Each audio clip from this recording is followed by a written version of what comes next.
Agora que vimos como se faz toda a estrutura da parede, já começamos a levantar nossa parede, vamos agora começar a parte de plaqueamento. A parte de plaqueamento é onde vamos começar a chapear o gesso, né? Então vamos pegar as placas de gesso acartonado e vamos começar a fazer a fixação. Mas não é simplesmente chegar e sair parafusando adoidado, não. Tem toda uma normativa que tem que ser seguida. E é assim que eu vou começar a passar para vocês cada norma e cada etapa correta para ser seguida. Na parte do plaqueamento, o pessoal pede para dar sempre o tamanho da placa, o ideal. Nós usamos de 2,40 para usar para plaqueamento, para parede e para forro de 1,80 m. 2,40 porque você consegue vencer alguns vãos maiores, você tem menos emendas. No forro de 1,80 pela facilidade de instalação, né? Que o instalador tem que estar lá segurando placa, parafusadeira. Então não dá para você colocar na sua obra, comprar 2,40. Não faça isso, que você vai ter dor de cabeça, porque o cara vai depois cortar a placa, porque ele não vai aguentar trabalhar. Uma observação para também comprar placa, você tem lá um pé direito de 2,40 e você vai comprar placa de 2,40, perfeito. Ou placa de 3 metros, você conseguiu comprar a placa de 3 metros. Só que você tem que observar como vai chegar esse material na sua obra. Às vezes você não consegue subir o material com a placa de 3 metros, uma placa de 3,5 metros. Então já ocorreu obras que o construtor comprou a placa toda de 3,20 metros, que o pé direito é de 3,20 metros, ele comprou 3,20 metros. Só que esqueceu desse detalhe, a gente tinha que subir pela grua. A grua não cabe em uma placa de 3,20 metros. Você tem que subir pela escada. Na hora da escada, a placa não faz curva na escada. O que ocorreu? Teve que cortar todas as placas com 2,40 metros e se perdeu tempo e desperdício de material, porque você acabou utilizando mais massa, mais fita, tempo, gente.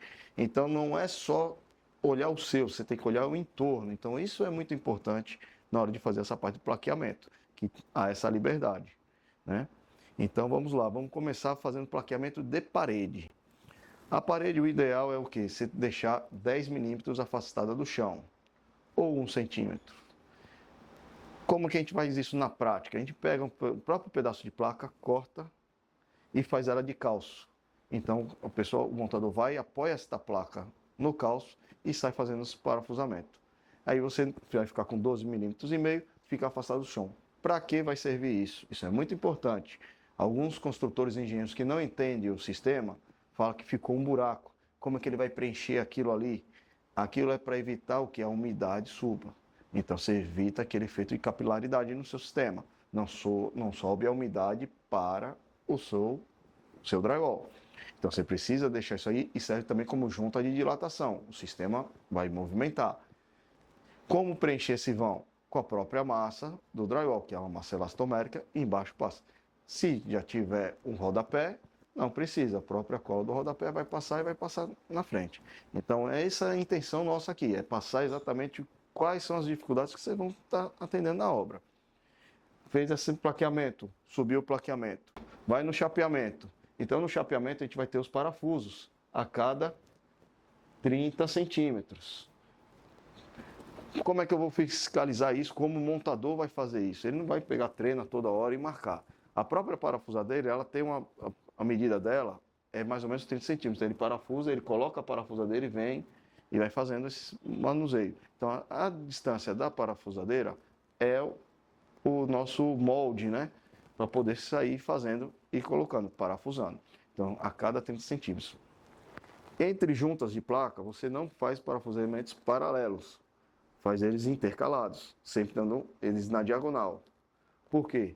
Pode se estourar o cartão. Então, o cartão, na hora que você vem parafusando, você tem que tomar esse cuidado para não estourar esse cartão, ok? As placas também tem outra coisa, as placas têm que ser intercaladas. Você vê aqui ao meu fundo, eu tenho uma emenda de placa. Aqui vem uma placa, eu tenho o pé direito. E aqui eu venho outra, então eu faço a amarração, intercalando. Então eu intercalo as emendas, não deixo as emendas lineares. Para que isso? Se eu deixar ela linear, vai ter uma fissura e ela vai toda pela parede em linha reta. Se você pegar uma obra que ela está fissurada em drywall toda em linha reta, você sabe que deixaram as emendas retas. Por isso que dificilmente você vê a emenda toda fissurada na parede de drywall. Foi mal executada. Se ele não fizer essa amarração, vai ter esse travamento. Outro ponto importante que nós vemos importa o plaqueamento nas portas. Nós não podemos fazer a porta, fazer aqui a boneca reto de um lado e depois eu faço uma emenda na bandeira. Não pode ser feito, eu tenho que vir com a placa inteira e passar ela até a metade. Aqui na frente eu faço o corte. Esse material não é que você vai perder, mas para esse momento você vai perder. Você tem que fazer isso tanto de um lado quanto do outro, porque são pontos onde fica a dobradiça, pontos de tensão.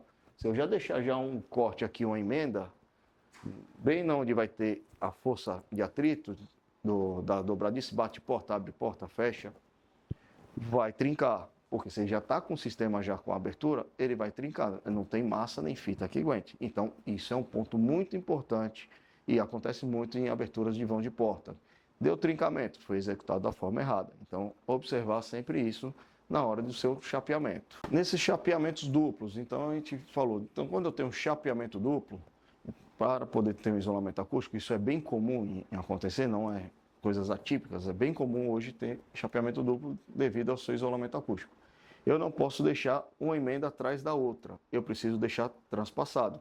Mesmo efeito da paginação da frente, eu tenho que atrás está diferente da frente.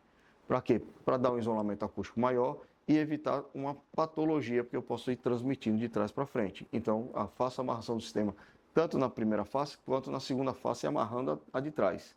Com isso, eu garanto que o isolamento térmico, acústico e também eu evito patologias. Observar sempre no parafusamento, evitar que estoure o cartão, que a gente fala. O que é estourar o cartão? O parafuso passar demais. Na hora que ele passa demais, você vai ver que ele amassa, ele vira, como mostra aqui no slide. Ele vira e acaba estourando o cartão. Aí são pontos possíveis de patologia ou falta de resistência desse material. As amarrações entre paredes. Então, nem sempre pegamos paredes retas ou paredes que não vão se encontrar, né? Então, você vai fazer salas de aulas, dormitórios, quartos. Então, você vai ter o encontro das paredes. Então, tem vários modelos de encontros. Então, você tem o modelo T. Então, você vai fazer como se fosse duas paredes independentes. Uma parede passa a chapa direto, a outra encosto com montante e coloco. A parede em L, que vai estar na parede, então você vai estar conectado na parede, uma passa chapa direta e outra também. E a mesma chapa unificando o sistema, sempre com montantes na vertical, fazendo a ligação entre essas paredes. Instalações elétricas para fazer nessas paredes, também é muito simples. Nós temos as caixinhas hoje para já o sistema, então essas caixinhas já são feitas para isso. Vamos falar agora da parte elétrica, ver a facilidade de instalações, né? Como a gente já comentou, nós temos a caixinha da parte elétrica para o sistema drywall. Então, ela tem uma basinha aqui em cima, que já vem de qualquer material de construção ou casas especializadas de construção a seco, onde você vai parafusar aqui e ela vai dar essa tensão no sistema. Ela é regulável se for chapa dupla, chapa simples, então essa abinha vai para frente, vai para trás, então ela regula para baixo de acordo com a espessura da chapa. E com isso aqui vem com espelho, parafusa e você segura ela para ela não ficar solta.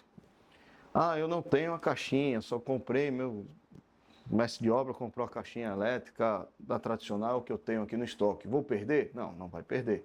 Então a gente pode pegar as cantoneiras, fazer uma basinha na cantoneira, no sistema elétrico antigo, e parafusar ela. A gente cria também essa aba. Então, é um sistema que você também se adequa ao sistema antigo. Então, você não vai perder o material que já tem. Então, você tem um material especial já feito para isso, facilita a produção com tudo. Uma outra coisa interessante que toda caixinha elétrica ninguém sabe, né? Poucas pessoas sabem, né? Ninguém não.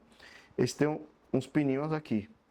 Então, na hora que eu pego esses pininhos aqui, eu vou no drywall, eu vou apertar ele e vai ficar marcado uns pininhos. Eu venho com a serra-copo e furo onde está os pininhos. Aí seu formato certinho disso daqui, você só encaixa. Para qualquer caixinha de elétrica. Então, é essa facilidade. Eu não preciso fazer como faz, cortar ela quadradona, depois encher de gesso, como o pessoal faz. Não. Com a serra-copo, ela própria faz a marcação, marquei, vou lá, está centralizado com a serra-copo, tiro aquele gesso e encaixo ela. Então pronto, é muito prático, não tem dificuldade nenhuma de passar instalações, uma caixinha 4x2 ou 4x4. As instalações hidráulicas ocorrem da mesma forma, como todo montante tem essa furação, você pode passar entre essas furações toda a sua tubulação hidráulica. Então sem problema nenhum, ele vai pegar a tubulação, essa aqui é uma tubulação maior, você vai com uma parede maior, de 70 milímetros, vai com a parede de 90 ou de 48. Passa a tubulação de água, de esgoto, tudo por dentro desses montantes. E aí você vai fazer sua instalação hidráulica, como está mostrando aí. Bom, vimos toda a parte de sistema de plaqueamento, alguns pontos a serem observados, muito importantes, junção de placas, tratamento de junta, nós vamos ver mais na frente, mas a junção de placa, como parafusar e como observar vãos de porta. O de porta serve também para o de janela. Agora vamos falar um pouco de forro de gesso acartonado. Te espero no próximo bloco.